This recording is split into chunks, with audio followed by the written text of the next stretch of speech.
Okay, just getting my camera set up. Okay, we good?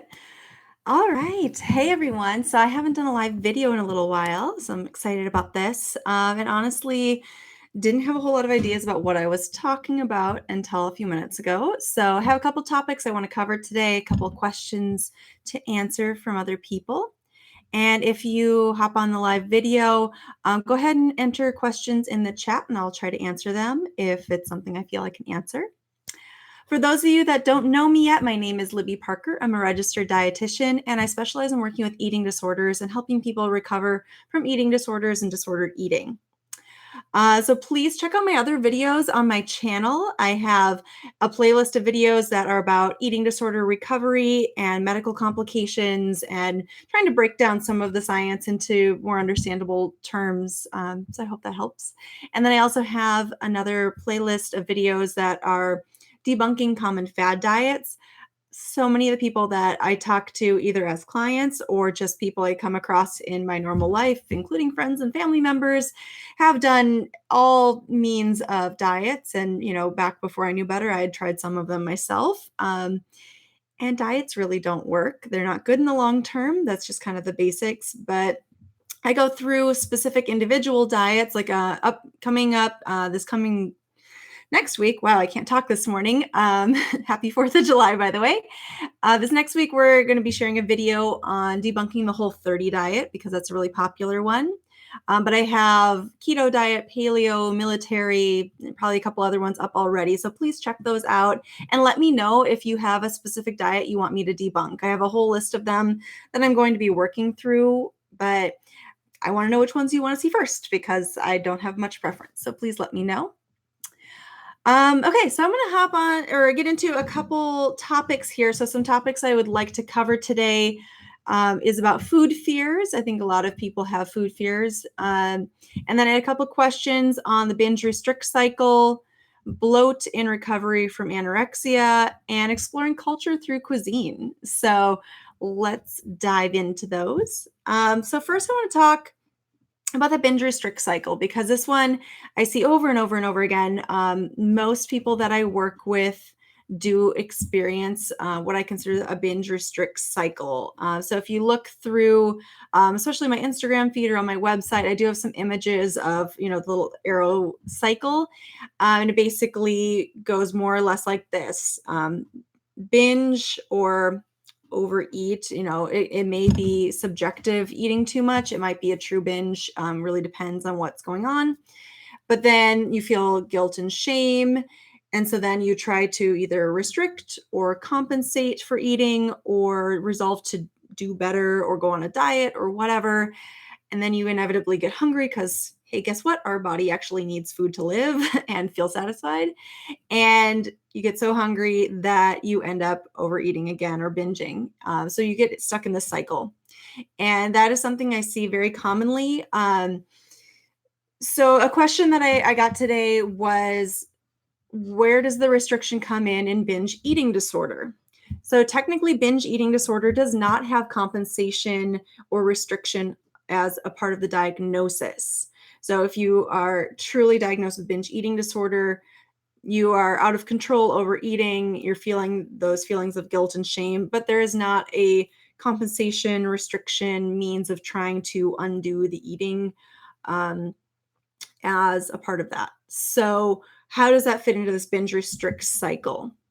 For some people, the binge restrict cycle is not a part of their eating disorder. That is totally a thing. I just have noticed that the great majority of people that I worked with, I'd say 90% of people that I see do fall into this cycle. That does not mean it is inclusive. Everyone is an individual. So people are going to experience things differently. They're going to have different needs, reactions, different methods of recovery.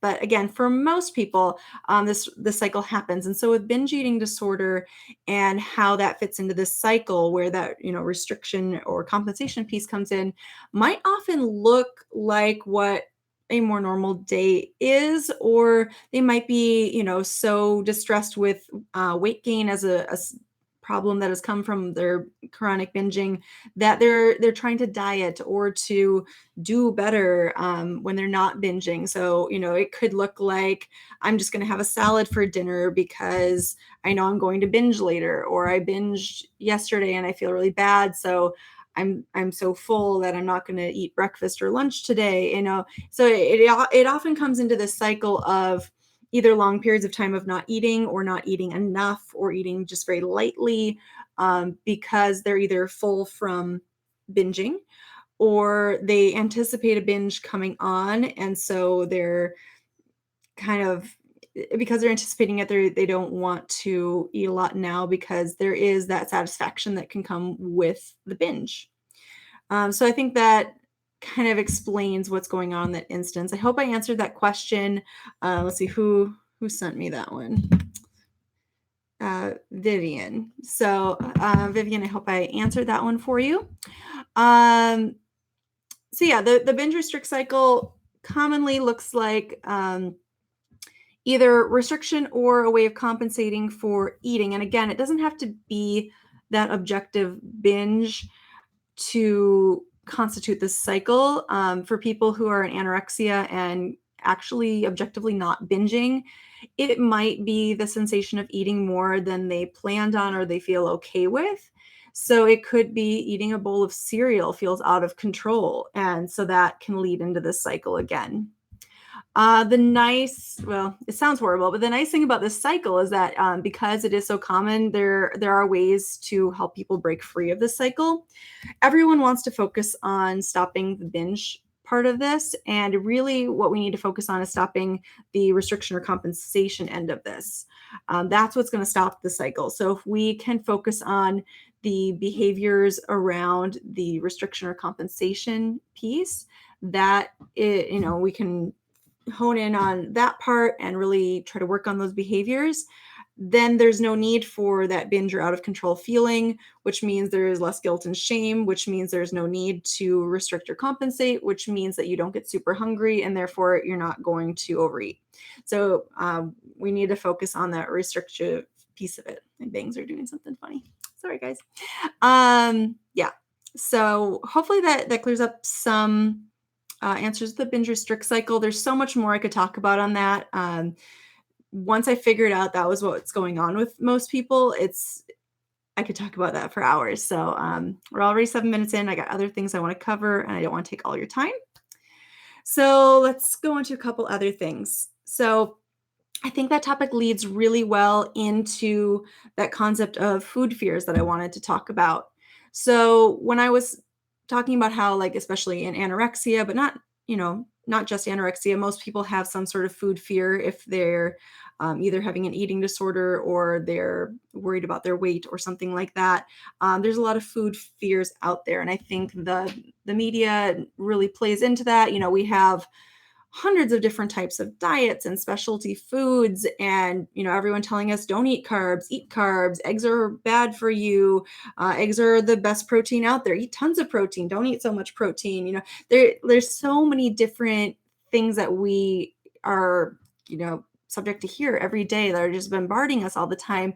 How do you determine what is number one truth, and also how do you grapple with food fears, because that is a big part of eating disorders. And I think that goes into how I was talking about, for a lot of people it can be a subjective binge or out of control feeling. So maybe eating one standard bowl of cereal that would be part of a meal for a normal person could feel really out of control and like a binge to someone who has been restricting.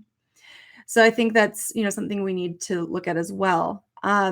With restriction and food fears and food rules, I think is probably a better way to say this. A lot of people have self-imposed rules around eating, and they may have come from a diet that they've followed, a celebrity telling them that this is what they eat.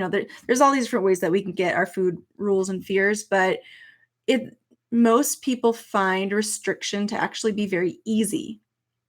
I know it sounds weird, but it's very easy to have yes and no can't and can, black and white. Like the more we can just say, this is what I do and this is what I don't do, that makes life very easy, especially when you already have high anxiety, to have that decision made for you. When there's a lot of anxiety around the different types of foods that we're eating, knowing that you can or can't have something makes it very simple. Uh, However, that is not how our bodies are designed to function, and it's not healthy. Our bodies actually function really, really well, best on moderation of a whole bunch of different things.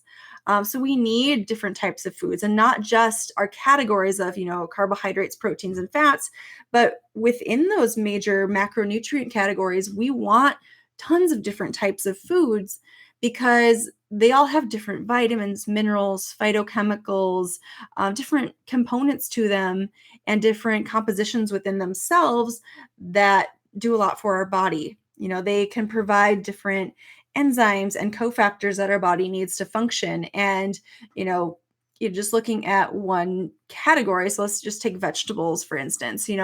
Um, broccoli has different components to it than eggplant, which has different components to it than carrots, which have different components than asparagus. Like we have all these different things, and we want to eat a variety of different types of foods. And that goes for every category. So, it's not just what you want to think of as traditionally healthy foods of, eat your vegetables kind of thing. But honestly, we want to eat grains. They are okay. It is okay to eat all these different foods. And sorry to break it to you, but sugar is sugar is sugar, whether it is coming from an apple or a cookie. It all breaks down to single molecules of sugar, which our body will handle in the same way.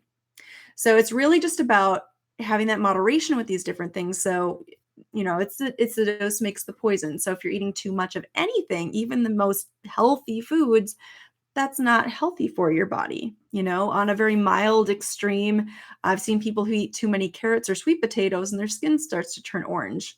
Totally reversible, pretty benign, but that's just because they're eating so much of those things and not enough of other things. On a worse situation, it could get to toxic doses of certain things. So if you're eating lots of different types of foods, you're not going to overdo it in any one area. I think a really common one is a lot of people are on these high protein, low carbohydrate diets. And again, that's not what our body is designed to do. Our body actually is designed to run on primarily carbohydrates. They are our preferred energy source. For some of the cells in our body, we actually need carbohydrates in order for those cells to do anything. Certain cells in our eyes, for instance, need carbohydrates. They cannot function on fats or proteins as their energy source. Um, and also, when we're eating too much protein, that can be really, really hard on our kidneys and actually lead to some issues with our kidneys and potentially renal failure if this is kept up for years. So these high protein, low carb diets or high fat diets like the keto diet, really not how our human body was designed to thrive. Let's see. Also, along with that same thread is exercise. We want exercise in moderation as well. You don't want to be completely sedentary and you don't want to overdo it. I think in terms of how much exercise is too much really depends on the individual. I mean, I can't talk in absolutes with this because people have different fitness levels, different goals. An Olympic athlete is very different than just a normal person who likes to work out. They do have to put in extra hours, but they are also having people help them make sure they're eating enough and getting a good distribution of foods where they should be.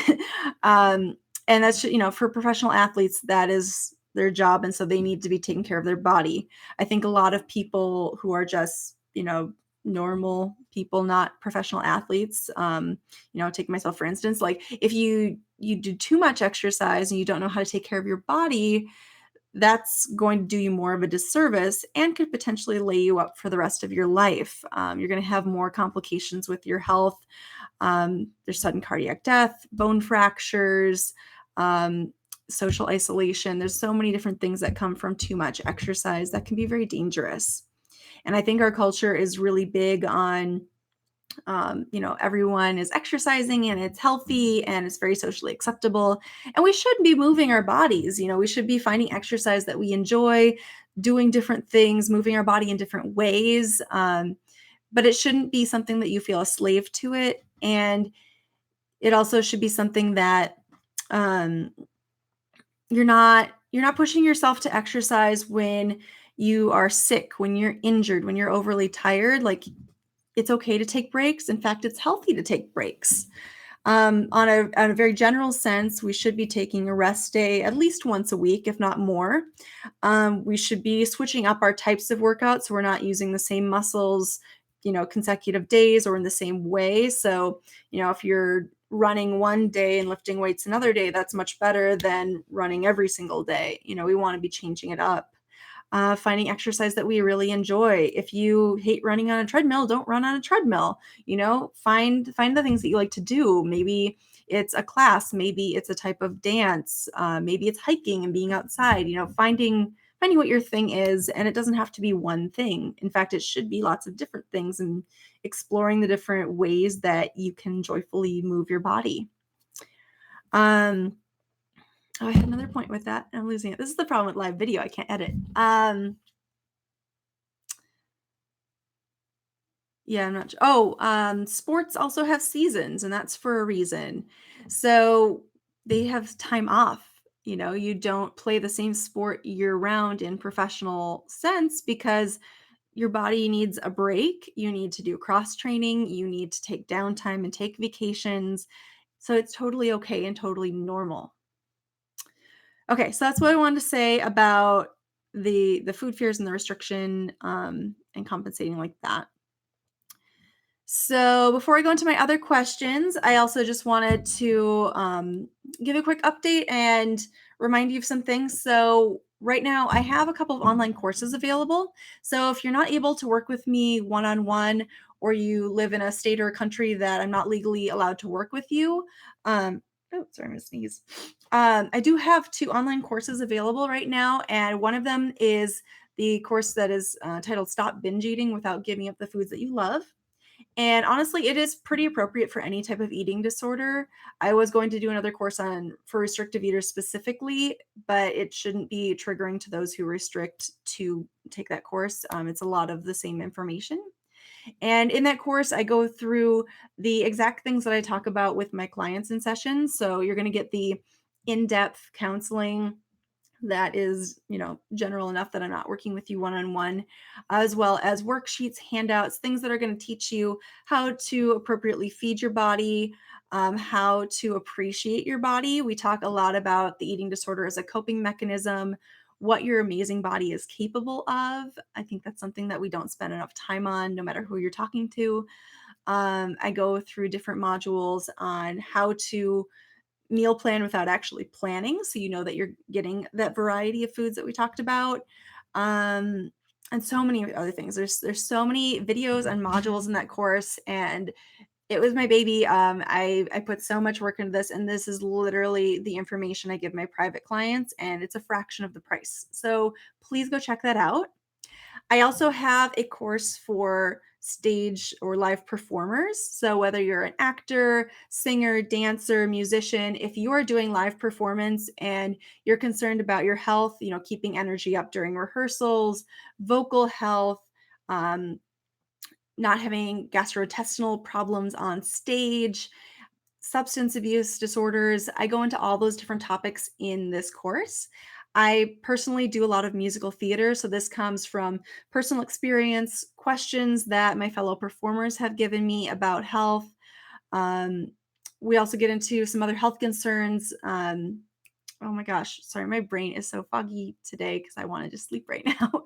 I've been having a lot of late nights, so I wanted to sleep in this morning. Oh, I can't even think of what I was saying. But so the performer course is really great if you do live stage performance. It's going to help you have that really good health. And it's health habits not only for days that you're performing or rehearsing, but just good general health tips as well. I think it's something that's not really covered, especially if you go to school for performing arts. Most of them don't have a health class. And so consider this. your health primer, and it's actually a very affordable price right now. That one's only $97. You have access for life. The Stop Binge Eating course is $197, and that is at least $1,000 worth of content with working with me one-on-one if you were to. So definitely check those out. The Performer course also has a private Facebook group where we are posting, more information as it comes out, and people can talk about what shows they're in and things like that. So check those out on my website. And then final thing is I'm considering turning my eating disorder course into a book. I think it might make it a little more accessible for people. So it'd be a lot of the same information, but written out in either a hard copy or ebook. So I would really love your thoughts on that. Would a book be of interest to you? It would be the same information that I'd be covering in my courses. Is that something that you would purchase? Is it something you would find helpful? Do you think I should just stick to the online courses? Let me know. I'm really curious. So before I start putting in all that work, I want to know. So you can either leave a comment or you can message me on social media or shoot me an email, but let me know what you think about that. Okay, so I have two more questions I want to cover today. The first one is talking about bloat and digestive issues in recovery from anorexia. So this is a question I get a lot about kind of what normal recovery looks like from a restrictive eating disorder. Uh, I think there's this really interesting phenomenon that I see happen with most people. Again, everyone is different, so sometimes this doesn't happen, but most people who have been restricting for a good period of time, particularly if they've been underweight, but even if they've stayed at a normal weight and they just have not been eating enough for a few months or more, um, there's kind of this weird thing that happens in recovery. So when people first decide, all right, I can't live like this anymore, I'm going to work on recovery, they're all excited about it. And the first couple of days, while difficult, are usually still fairly high energy. And then you kind of get into this weird lull before it gets better. And honestly, for most people, it feels like you're really going downhill because they start eating more, they start really committing to doing the work. And all of a sudden, it feels like their body's betraying them. So instead of feeling all, vibrant and oh my gosh, like my body's being nourished now, they start having all these digestive problems that make them really start to question whether they should be doing this. And just in case anyone hops off right now, like, yes, you want to keep going. Like, do not stop when it gets tough because it will only get more tough if you stop and try to restart than if you just push through. Okay. It's totally, totally normal to have physical and digestive issues in this phase of recovery. And really, the most common ones are bloat. So there's a couple more, but bloat is really a big one for a lot of people, especially if there's that big fear of being fat, looking fat, not feeling comfortable in your own skin. All of a sudden, you start eating and you feel like you've gained all this weight, even though logically that's not true. It is truly bloat and gas, but your digestive system, because you haven't been feeding it enough for a while, it's like any other muscle. There is that muscle atrophy when you're not using it. Muscles are kind of that use it or lose it mentality. Same with our digestive tract. It is a long tube of muscles. So if we're not putting food in on a regular basis, or we're not eating certain foods and we reintroduce them, or we're eating more than we were, that's not a bad thing. Those are all things that we need to do in recovery, but our body needs some time to catch up to that. We need to allow it to kind of remember what it feels like to digest these foods. And so in the meantime, it can cause some issues, one of which is bloat, creating more gas. Also, constipation is super common because your body has probably gone to this place of almost delayed gastric emptying, so slow emptying of the stomach contents into the small intestine or large intestine. And so that can cause kind of a backed up feeling and make your stomach protrude a little bit more. And that doesn't mean that you're getting fat. That is just a normal part of recovery while your digestive system refigures out how to use those foods. Also, when you're recovering from not eating enough, your body has a lot of making up to do. So Calories in food are not just little demons there to make your pant size larger. They serve a purpose, right? Like they literally make every cell in our body work and do things, and they are required. We need food to make our heart beat, our lungs breathe, our kidneys filter urine, everything, make our hair grow. So you've got all of these things that probably need repair before you could even think about putting on weight. So when you're eating a lot, there's this caloric conundrum, and I believe it was Dr. Walter K. With UCSD who came up with that phrase. I might be wrong on that. Uh, but in recovery from anorexia, it can be a really exponential amount of calories that you need for a while. And it could be a month, it could be several years where you need very high levels of calories just to maintain weight because your body has so much repair it needs to do. So that's a big part of it. So we need to let our digestive tract catch up to remembering how to digest food again. We have increased calorie needs because we need to repair organs and all the tissues in our body.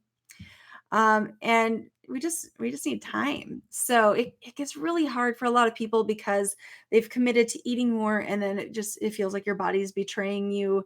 But it gets better. So you need to keep pushing through. You need to trust your dietitian at this point and continue to keep eating. And then as you do that, after several months, or it varies from person to person, like for some people, a couple weeks go by and all of a sudden they're doing great and they're feeling great and the bloat goes down. Other people, it can be 6 months or a year. So it looks different for different people. But it does get better. Your digestive tract, in 99.9% of people is totally capable of relearning how to eat. If you've had some really major things, if you've had some bad bowel obstructions or, death of tissue, there might be problems there, but most people don't have those problems. For the most part, you just need to get those muscles functioning again, get that muscle memory back. Um, and then you're going to be digesting food normally. You're going to feel that energy, and your calorie needs will go probably back to normal. Some people will stay in that hypermetabolic state or increased calorie needs for life. Most people, it will go back to kind of a normal metabolism. But for a while, the needs are probably going to be much higher. So I hope that helps answer some of those questions. I have a recent blog post by one of my interns on hypermetabolism and recovery, so definitely check that out. Another thing that we found is that night sweats are also really common in anorexia recovery as that metabolism starts to spike with increase in intake. So that's also a normal thing that goes away over time. So if you've been eating more and all of a sudden you're sweating a lot at night, stick it out. That can be normal as well. Okay, so unless anyone has a question they want to type into the chat, I just have one more question I wanted to briefly cover. This question is from Mark, and he wants to know about exploring culture through cuisine and using food as a celebration of life. And I love that because it's really something we don't talk about enough. So it's something I do talk about with clients sometimes, but I don't really think of it in terms of an eating disorder question, and I know that's not where it's coming from with him. But I think it's something that we should talk about. So food is not simply nutrients. Food is pleasurable. It is cultural. It's social. It is how some people share love. It is how we understand each other when we might not understand language. There's, so many, even books talk about food. I never read the book, but there was a book titled The Particular Sadness of Lemon Cake. And I thought that was just such a cool thing because our emotions can definitely come out in how we prepare food, and culture and heritage can be passed down in the dishes through families and communities. Also, religious preferences or food rules are a big part of what makes culture. I think we can learn a lot about what a different country or culture is like through learning about and eating their foods. And I think that's really cool. So I would love, in the comments after this video, if you've actually stuck through and watched the whole thing, write down some of the favorite cultural foods that you've experienced in the comments. Something, especially if it was something you weren't sure if you were going to like or had no idea what it was, and then you ate it and it was really amazing, share that with us so we can try it too. Or if you have a food from your culture that is something that's just really awesome that you think we should all know about, please share that in the comments too, especially if you have a link to a recipe. I think it'd be really cool for us to start sharing more of that. I think one of the neatest things is that especially in America, but every country, we have people coming in from all different areas, whether they are immigrants or visitors. Like we get to experience this melting pot of cultures and try the different foods even without having to leave our country or our area. We have different restaurants that are coming in and different ways of trying things, and that's super exciting. And then if you go to another country or another culture and get to live it and really eat their food, that's really neat and really telling of what their culture is like and what foods are normal for them. What do they grow? What is kind of their staple foods? So I think that's a really fun thing. And then food is a celebration of life. I mean, that's a big part of it. Since the beginning of time, food has brought people together. It is in communion that we typically eat. I think a problem that happens very commonly in eating disorders is that there's that social isolation. People feel either they want to have so much control that they're eating alone all of the time, or that they're embarrassed to eat around other people, and so there is that um, isolation of not wanting to eat around other people, and so they can eat their own foods. And really, we're meant to, as humans, we're essentially pack animals. We should be in community. Yes, we need our alone time, and I'm definitely an introvert, and I love my alone time. And no one can tell me otherwise. But we do need time around other people, and it's nice to break bread around a table with other people and have that shared experience. And I think a lot of foods, I mean, we can all eat very simply if we want to. Like when you're alone, most people, I'm definitely one of these people that when I'm alone, I eat very simple foods as opposed to when I eat with other people and want to share an experience with them, will make fancier foods. So I think there's so many different pieces and layers to that I couldn't even touch on in this. So that's what I wanted to cover today. And I hope to do these office hour sessions occasionally, maybe once a month or so. But for the next 2 weeks, we have the Whole30 diet debunking coming up next week. And then the following week, a video that I actually did with my intern, Alyssa, where she sits down and talks about the dietetic internship, what she's learned, a little bit of what that's like for people who are applying for dietetic internships or want to know more before they get into the dietetics career. So I hope you will subscribe to my YouTube channel and see those videos coming up. Let me know what other videos you want to see, and I've got a lot more work to do. All right, happy 4th of July, everyone. Have a great day.